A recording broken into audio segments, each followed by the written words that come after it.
ನಿಮ್ಮೆಲ್ರಿಗೂ ಗೊತ್ತಿರೋ ಹಂಗೆ ಕಳೆದ 2-3 ದಿನದಿಂದ ಯೂಟ್ಯೂಬ್ ಅಲ್ಲಿ ಒಂದು ವಿಡಿಯೋ ತುಂಬಾನೇ ವೈರಲ್ ಆಗ್ತಿದೆ. ಅದೇ ಸೌಜನ್ಯ ಮರ್ಡರ್ ಕೇಸ್. ಈ ವಿಚಾರದ ಬಗ್ಗೆ ಧ್ವನಿ ಎತ್ತಿದ ಕನ್ನಡ ಯೂಟ್ಯೂಬರ್ ದೂತ ಸಮೀರ್ ಅಂಬಿ ಅವರು ಬೇರೆ ಧರ್ಮದವರಾಗಿರೋದ್ರಿಂದ ಕೆಲವು ಕಿಡಿಗೇಡಿಗಳು ಅವರು ಹಿಂದೂ ಧರ್ಮದ ವಿರೋಧಿ ಎಂದು ದೂಷಿಸುತ್ತಿದ್ದಾರೆ. ಆದರೆ ನಿಜ ಏನು ಅಂತ ಇವಾಗ ತಿಳ್ಕೊಳ್ಳೋಣ ಬನ್ನಿ. ಹಾಯ್ ಹಲೋ ನಮಸ್ಕಾರ, welcome to my channel raw review. ಒಬ್ಬ ವ್ಯಕ್ತಿ ಯಾವುದೇ ಜಾತಿ ಧರ್ಮ ಬಗ್ಗೆನೂ ಯೋಚನೆ ಮಾಡದೆ, ಅವನಿಗೆ ಮುಂದೆ ಆಗೋ ತೊಂದರೆ ಬಗ್ಗೆನೂ ಯೋಚನೆ ಮಾಡದೆ ಇಷ್ಟು ಧೈರ್ಯವಾಗಿ ಒಂದು ಮರ್ಡರ್ ಕೇಸ್ ಬಗ್ಗೆ ಮಾತಾಡ್ತಿದ್ದಾರೆ ಅಂದ್ರೆ ಅವ್ರ ಧೈರ್ಯನ ಮೆಚ್ಚಲೇಬೇಕು.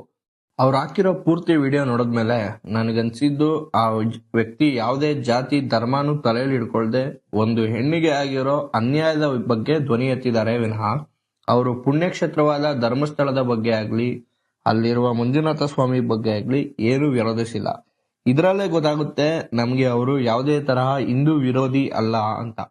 ಇದೆಲ್ಲ ಒಂದ್ ಕಡೆ ಆದ್ರೆ ಜನಕ್ಕೆ ಇರೋದು ಇನ್ನೊಂದು ಡೌಟ್ ಏನು ಅಂದ್ರೆ, ಧರ್ಮಸ್ಥಳ ಹಿಂದೂ ದೇವಸ್ಥಾನನ ಇಲ್ಲ ಜೈನರ ಕುಟುಂಬಕ್ಕೆ ಸೇರಿದ ದೇವಸ್ಥಾನನ?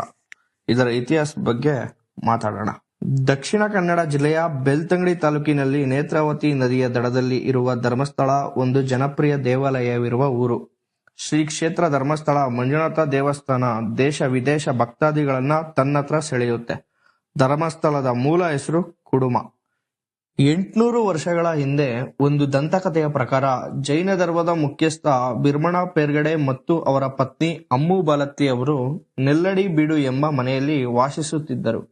ಬಿರ್ಮಣ ಪೇರ್ಗಡೆ ಅವರ ಕನಸಲ್ಲಿ ದೈವಗಳು ಕಾಣಿಸಿಕೊಂಡು ಅವರು ವಾಸವಿದ್ದ ನೆಲ್ಲಡಿ ಬೀಡಿನಲ್ಲಿ ದೇವಸ್ಥಾನ ಸ್ಥಾಪಿಸುವಂತೆ ಸೂಚನೆ ನೀಡುತ್ತಾರೆ.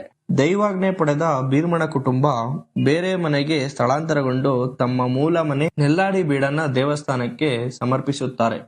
ಪುರೋಹಿತರ ಸಲಹೆ ಮೇರೆಗೆ ತನ್ನ ಸಹಚರ ಅಣ್ಣಪ್ಪಣ್ಣ ಅವರನ್ನು ಕಳುಹಿಸಿ ಮಂಗಳೂರು ಬಳಿಯ ಕದರಿಯಿಂದ ಶಿವಲಿಂಗವನ್ನು ತಂದು ಪ್ರತಿಷ್ಠಾಪಿಸಿ ಶಿವಲಿಂಗವನ್ನು ಅಲ್ಲಿಂದ ಇಲ್ಲಿಯವರೆಗೂ ಪೇರ್ಗಡೆ ಕುಟುಂಬದವರೇ ಈ ದೇವಸ್ಥಾನವನ್ನು ನೋಡಿಕೊಳ್ಳುತ್ತಿದ್ದಾರೆ. ಕ್ರಿಸ್ತಶಕ 5013ರಲ್ಲಿ ಕುಡುಮೆಯ ಶಿವಲಿಂಗವನ್ನು ದೇವರಾಜ ಹೆಗಡೆ ಅವರು ನೋಡಿಕೊಳ್ಳುತ್ತಿದ್ದ ಕಾಲ. ಹೀಗಿದ್ದಾಗ ಉಡುಪಿಯ ಅಷ್ಟಮಠಗಳಲ್ಲಿ ಒಂದಾದ ಉಡುಪಿಯ ಸೋದೆ ಮಠ ಶ್ರೀ ವಾದಿರಾಜ ಸ್ವಾಮಿಯವರು ಸುಬ್ರಹ್ಮಣ್ಯಕ್ಕೆ ಭೇಟಿ ನೀಡಿದ್ದ ಸುದ್ದಿ ತಿಳಿದು ದೇವರಾಜ ಹೆಗಡೆ ಅವರು ಅವರನ್ನು ಕುಡುಮೆಯ ದೇವಸ್ಥಾನಕ್ಕೆ ಆಹ್ವಾನಿಸುತ್ತಾರೆ. ಅವರ ಆಮಂತ್ರಣ ಸ್ವೀಕರಿಸಿದ ವಾದಿರಾಜ ಸ್ವಾಮಿಯವರು ಕುಡುಮೆಗೆ ಭೇಟಿ ನೀಡುತ್ತಾರೆ. ದೇವಾಲಯದಲ್ಲಿ ಪ್ರತಿಷ್ಠಾಪಿಸಿದ್ದ ಶಿವಲಿಂಗವನ್ನು ನೋಡಿ ಅವರು ಪ್ರಸಾದವನ್ನು ಸ್ವೀಕರಿಸಲಿಲ್ಲ. ಇದರಿಂದ ಗಾಬರಿಗೊಂಡ ದೇವರಾಜ ಹೆಗಡೆ ಅವರು ನಮ್ಮಿಂದ ಏನಾದರೂ ತಪ್ಪಾಯಿತಾ ಎಂದು ಕೇಳುತ್ತಾರೆ. ಅದಕ್ಕೆ ವಾದಿರಾಜ ಸ್ವಾಮಿಯವರು ಶಿವಲಿಂಗ ಪ್ರತಿಷ್ಠಾಪನೆಯಲ್ಲಿ ದೋಷವಿದೆ, ಅದನ್ನು ಸರಿಪಡಿಸಲಿಲ್ಲವೆಂದರೆ ಅನಾಹುತವಾಗುತ್ತದೆ ಎಂದು ಹೇಳುತ್ತಾರೆ. ಆನಂತರ ಸೋದೆ ಮಠದ ವಾದಿರಾಜ ಸ್ವಾಮಿಯವರು ಶಿವಲಿಂಗವನ್ನು ಅರ್ಥಪೂರ್ಣವಾಗಿ ಪ್ರತಿಷ್ಠಾಪಿಸಿ ಈ ಜಾಗವನ್ನು ಇನ್ನು ಮುಂದೆ ಕುಡುಮೆ ಅಲ್ಲ ಧರ್ಮಸ್ಥಳವೆಂದು ಕರೆಯುತ್ತಾರೆ. ಪ್ರತಿ ವರ್ಷ ಕಾರ್ತಿಕ ಮಾಸದಲ್ಲಿ ಇಲ್ಲಿ ಲಕ್ಷ ದೀಪೋತ್ಸವ ನಡೆಯುತ್ತದೆ. 12 ವರ್ಷಕ್ಕೊಮ್ಮೆ 13 ದಿನಗಳ ಕಾಲ ಮಹಾ ನಡವಳಿ ನಡೆಯುತ್ತಾ ಲಕ್ಷಾಂತರ ಭಕ್ತರು ಮಂಜುನಾಥನನ್ನು ಆರಾಧಿಸುತ್ತಾರೆ. ಧರ್ಮಸ್ಥಳ ಶಿವನ ದೇವಾಲಯವಾಗಿದ್ದು ಜೈನ ಧರ್ಮದ ಪೇರ್ಗಡೆ ಕುಟುಂಬದಿಂದ 20 ತಲೆಮಾರುಗಳಿಂದ ಧಾರ್ಮಿಕ ಚಟುವಟಿಕೆಗೆ ಮೀಸಲಿರುವ ಸ್ಥಳವಾಗಿದೆ. ಪೇರ್ಗಡೆ ಕುಟುಂಬದ ಹಿರಿಯ ಸದಸ್ಯ ಧರ್ಮಾಧಿಕಾರಿಯ ಸ್ಥಾನವನ್ನು ಸ್ವೀಕರಿಸಿಕೊಂಡು ಹೆಗ್ಗಡೆ ಎಂಬ ಬಿರುದನ್ನು ಪಡೆಯುತ್ತಾರೆ. ಇದೀಗ ಈಗಿನ ಧರ್ಮಾಧಿಕಾರಿಯಾಗಿ ಬಿರ್ಮಣ ಪೇರ್ಗಡೆ ಮನೆತನದ ವೀರೇಂದ್ರ ಹೆಗಡೆ ಅವರಿದ್ದಾರೆ.